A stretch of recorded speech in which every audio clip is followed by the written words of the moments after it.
eu tenho que ficar parado, senão eu ia caminhando. Como fazemos em todos os trabalhos espíritas, então, a nossa preparação? E essa preparação se faz através de um diálogo com os espíritos superiores, um diálogo com Deus. Quando nós elevamos o nosso pensamento a esse Pai de amor e bondade, em gratidão por tudo que Ele nos dá, pela vida, pelos aprendizados, pelos relacionamentos, enfim, nessa grande caminhada rumo à perfeição a que todos nós estamos destinados.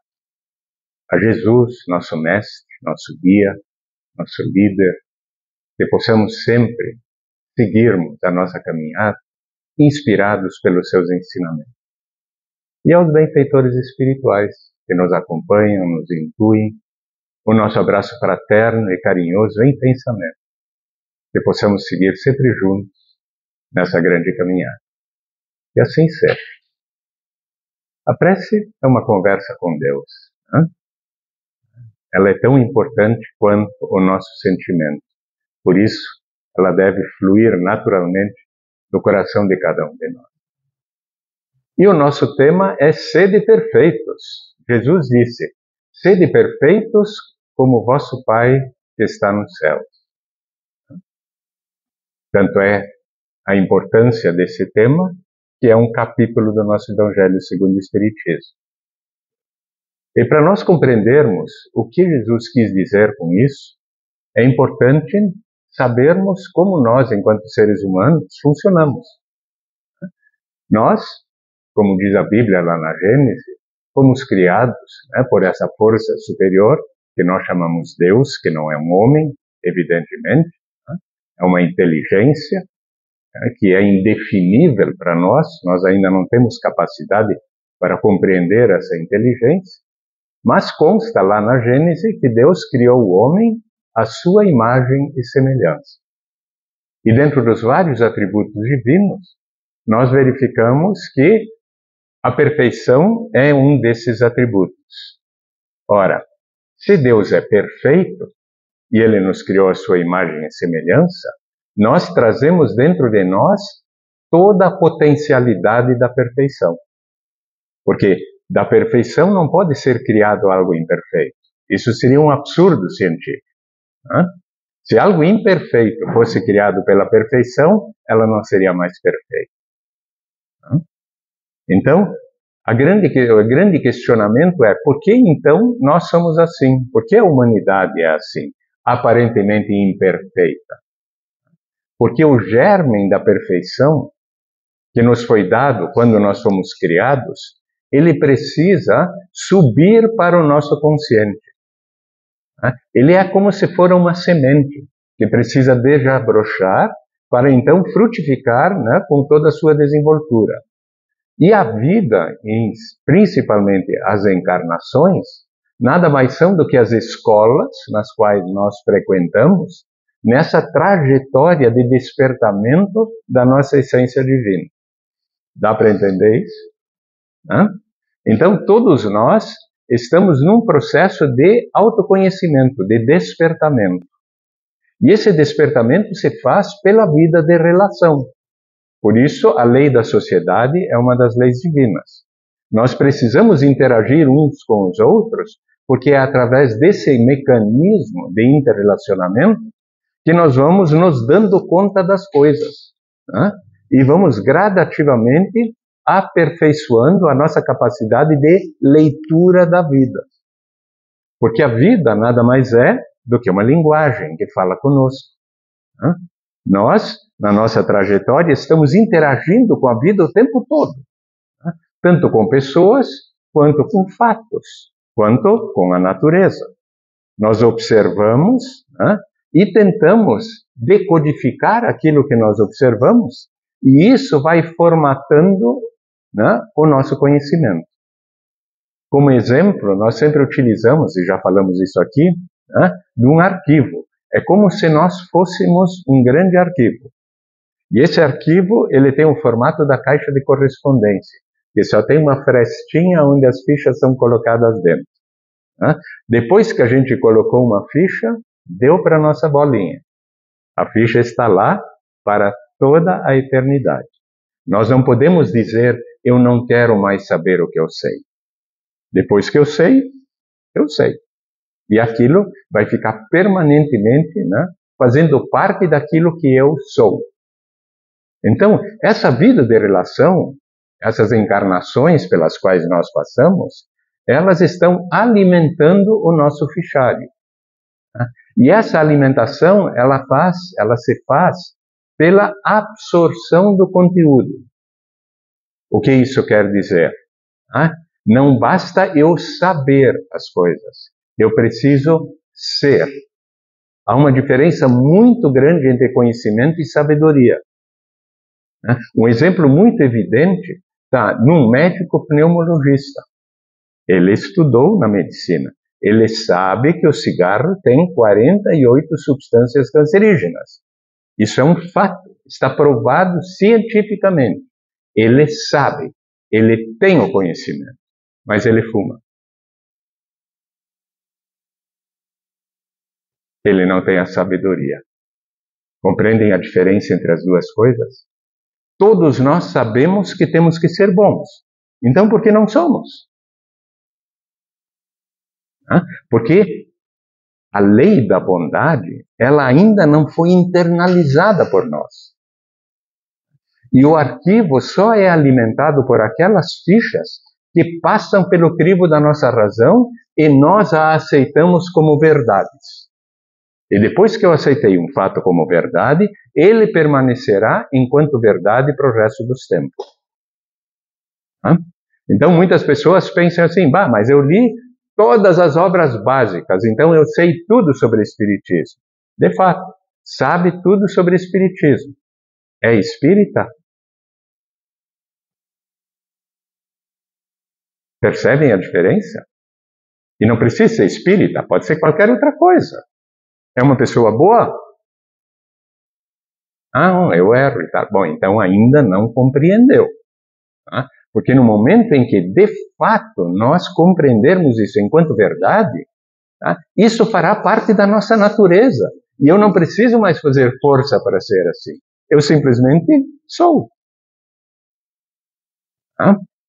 Os sábios, eles são reconhecidos enquanto sábios porque internalizaram os valores. Eles não abrem mão. Eles têm uma fé absoluta. Eles não questionam em nenhum momento, porque para eles é uma verdade. E eles são assim, é da natureza deles. E muitas vezes eles nem sabem que são assim. Porque faz parte da sua natureza, da sua índole, dos seus valores e dos seus princípios. Então, o nosso grande desafio na vida é justamente nós trabalharmos no sentido de lermos a vida, interagirmos com ela, e fazermos as nossas escolhas. E estas escolhas passam a ser os nossos propósitos. E se nós conseguirmos, de fato, assimilar esses propósitos enquanto verdade, aí fará parte de nós. Isto é, aí fará parte do nosso arquivo. E todos nós nada mais somos do que o reflexo dos nossos arquivos. Cada um de nós é diferente, porque cada um de nós experienciou coisas diferentes e, por consequência, colocou fichas diferentes no seu arquivo. E eu não posso fazer o que eu não sei. Não é? É óbvio isso. Não adianta exigir de uma pessoa que ela faça algo que ela não sabe. Ela não sabe. Pode bater nela, pode fazer o que quiser. Porque eu só consigo tirar de alguém aquilo que ele contém. E o conteúdo é o fichário. Percebem? Por isso que nós temos que aceitar as pessoas como elas são, porque elas são produto das suas experiências, das suas escolhas ao longo dos tempos. O que nós podemos fazer é interagir com elas e mostrar os nossos pontos de vista. E ela vai analisar isso. E se para ela isto for factível de ser uma verdade, ela colocará essa ficha no seu arquivo. Mas eu não posso transformar uma pessoa à força. Eu não consigo mexer no fichário das pessoas. Só ela consegue. Por isso a nossa caminhada é absolutamente individual. Todos nós. Nós somos aquilo que nós fizemos pelas nossas escolhas ao longo das várias existências que tivemos. Podemos aprimorar os nossos arquivos? É claro que sim. Basta se esforçar para isso. O aprendizado, a leitura, o esforço, o proceder, as atitudes, o autocontrole, tudo isso são mecanismos em que nós passamos a ser proativos no sentido de enriquecermos o nosso arquivo mais rapidamente do que simplesmente passando pela vida.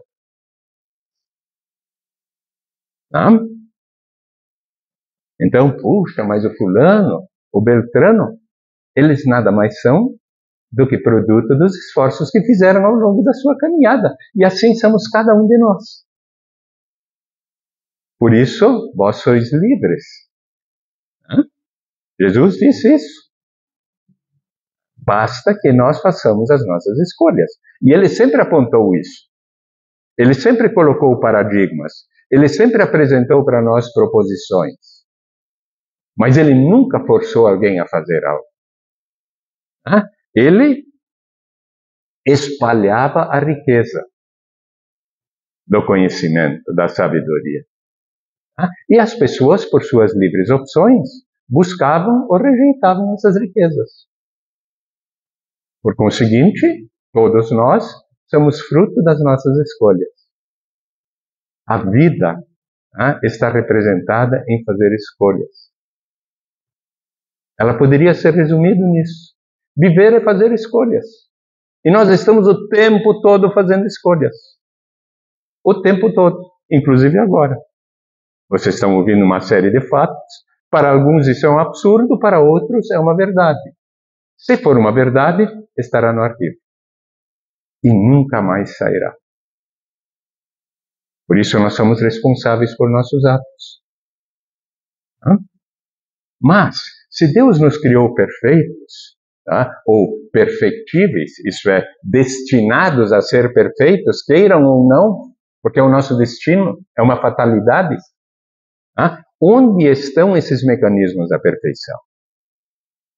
Onde está escrita a lei de Deus? É uma das perguntas do Livro dos Espíritos. Ao que os benfeitores espirituais respondem: na consciência. Na consciência. Então, todos nós, indistintamente, temos naquela vozinha chata, sabe? Que fala bem baixinho, assim, quando a gente quer fazer uma coisa errada, e ela diz: não faz, não faz. Mas tem outro ali que diz: faz, faz. Não é? A gente não desenha o anjinho, o diabinho, o tempo todo ali? A consciência é isso. Ela sempre vai traduzir para nós a melhor escolha, porque viver é fazer escolhas, lembra? Nós estamos o tempo todo fazendo escolhas. E temos a consciência. E a consciência sempre vai dizer para nós o que é certo e o que é errado. Só que às vezes é tão bom, escutar o diabinho. E isso é o que nós fazemos, normalmente. As nossas escolhas, elas estão regidas muito mais pelos nossos interesses, pelo cotidiano, pelas coisas da matéria, pelos nossos sentimentos desequilibrados, como o orgulho, a vaidade, a inveja, a raiva, o ódio, a tristeza. Podemos citar inúmeras, que fazem parte da nossa natureza. Por quê? Porque ao longo do nosso caminho, os nossos aprendizados e as nossas interações com a vida colocaram essas fichas no nosso arquivo. Então elas estão lá como referências nas nossas decisões. Então, quando a consciência já tem a condição de nos apontar um determinado erro, isto é, se eu sei que aquilo que eu vou fazer está errado, se eu tenho esse conhecimento, então este erro me será cobrado pela lei de causa e efeito, que é o que Jesus definiu como sendo: a semeadura é livre, mas a colheita é obrigatória. Então, esta semeadura né, equivocada que nós fazemos, se soubermos que ela está equivocada, nós sentimos o peso da lei, que é a lei de causa e efeito. Em outras palavras, eu só sou culpado, tá, se eu sei que estou errando. Se o meu arquivo ainda não contém os referenciais que me apontam aquela ação como sendo equivocada, tá, eu não sofro a consequência da lei divina. Certo? No passado, quando nós não tínhamos um arquivo tão rico quanto nós temos hoje, determinadas coisas eram consideradas normais. Não representavam para nós dores futuras, porque nós não sabíamos. E a lei é tão perfeita que ela jamais vai nos exigir algo que nós não temos conhecimento, porque seria injusto, concordam? E Deus é perfeito. Por isso, que está lá escrito no Evangelho, a quem muito é dado, muito será exigido.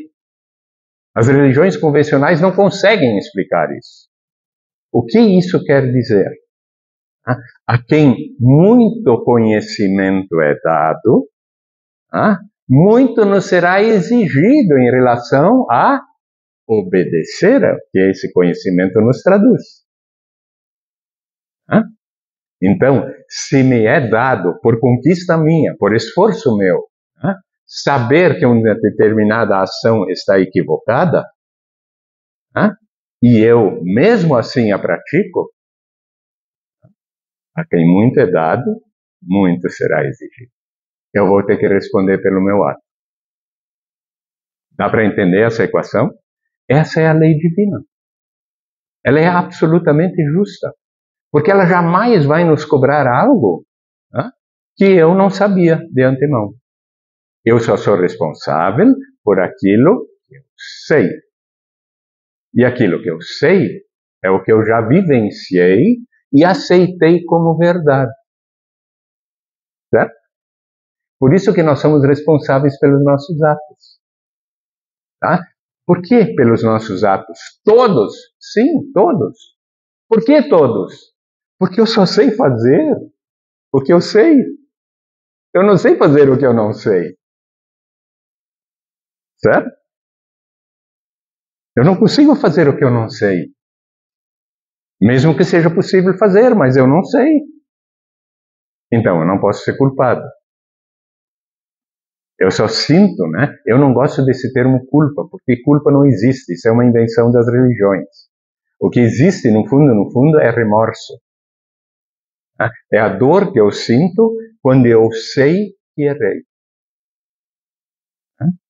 Nós, casais, quando a gente briga em casa e faz uma coisa que não deveria fazer, a nossa consciência nos aponta. Putz, errei. Não é assim que funciona? E aí nós estamos bem? Não estamos bem. Mesmo que a gente queira estar bem. Por quê? Porque lá no fundo, tem aquela vozinha, errou, hein? E isso nos deixa desconfortáveis. E esse desconforto é o remorso, não é a culpa. Porque eu sou livre, eu posso fazer o que eu quero. Eu só não posso fugir da responsabilidade. Então o remorso é essa dor que nos corrói por dentro e que só vai se acalmar a partir do momento em que eu conseguir superar o erro. Por exemplo, pedir desculpa. Certo? Eu errei. Eu tenho que pedir desculpa. Como é que eu vou apagar o erro? Então, o mecanismo da justiça divina, ele é tão maravilhoso e tão perfeito que ele administra tudo isso sem dor, através da razão. Por isso a doutrina espírita é a doutrina da razão. Ela não mistifica, ela não vende milagres. Ela coloca as coisas com a clareza com que elas estão definidas pela lei divina. E essa é a beleza da doutrina. Então eu não sou mais conduzido cegamente. Eu nem me deixo levar pelo fanatismo. Eu me guio pela minha razão. A minha verdade é aquilo que o meu fichário me traduz. Esta é a minha verdade. Por quê? Porque é esta verdade que eu construí pelo esforço ao longo das várias existências. E ela é rigorosamente verdadeira para mim. Porque a caminhada é individual. Vocês estão me olhando tudo uma cara de assustado. Não é bonito isso? É razão pura. Não admite contestação. É assim porque é. E por uma razão muito simples. A nossa inteligência aponta isso. Basta a gente concluir. Eu só posso fazer o que eu sei. Alguém duvida disso? Eu gostaria de ser médico, mas eu não sei medicina. Não posso fazer. Poderia? Sim, basta estudar. Nós somos livres para fazermos todas as nossas escolhas. Talvez, quando eu me preparei para nascer aqui nesse corpo, talvez eu escolhi ter certas restrições que me impedem de cometer hoje os mesmos erros que eu já cometi no passado. Então, talvez eu venha com alguma deficiência. Deficiência no raciocínio, no entendimento, no esforço, na sabedoria, na posição social na qual eu fui inserido. Mas foram escolhas que eu fiz. E por que eu fiz essas escolhas? Porque eu quis enriquecer o meu arquivo. E eu sabia o que poderia me desviar do caminho reto. Então, as nossas limitações, elas são fruto das escolhas que nós próprios fazemos. A não ser que sejam fruto da nossa preguiça. Aí é uma escolha. Então, vejam só, que beleza é Deus. Que é uma lei perfeita na sua concepção. E nós estamos submetidos a essa lei, todos nós. Da mesma forma. Ninguém pode negociar com Deus. Deus é incorruptível, porque não é um homem. É uma lei. Uma lei, que é o que nós conseguimos entender sobre Deus por enquanto. Da maneira que o nosso arquivo for sendo aprimorado, nós vamos cada vez melhor compreender Deus. É o que os espíritos benfeitores nos dizem nas obras básicas. Eis o que podemos vos dizer por enquanto, dizem eles. Em outras palavras, há muito mais para dizer, mas os véus, como disse Jesus, têm que ser descerrados um a um, da maneira como o nosso arquivo se aprimora. Opa, agora eu entendo isso. Entendi algo que antes eu não enxergava. E assim nós vamos crescendo, gradativamente. Nunca esqueçamos que nós temos a liberdade de definir a velocidade com que nós queremos crescer. Depende do nosso esforço. Por isso que a lei é justa. Ela dá a cada um segundo as suas obras.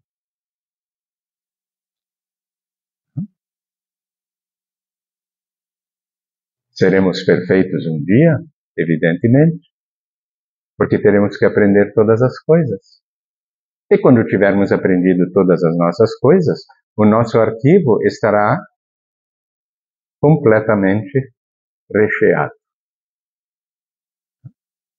E nós seremos produto disso. Então saibamos sempre que nós somos os construtores de nossa própria caminhada. E a nossa caminhada não é física, a nossa caminhada é espiritual. O físico é simplesmente uma escola na qual nós ainda não terminamos a nossa caminhada.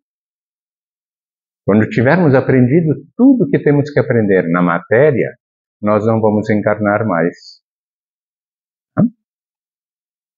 É assim que a lei determina as coisas. E é isso que eu tinha para dividir com vocês.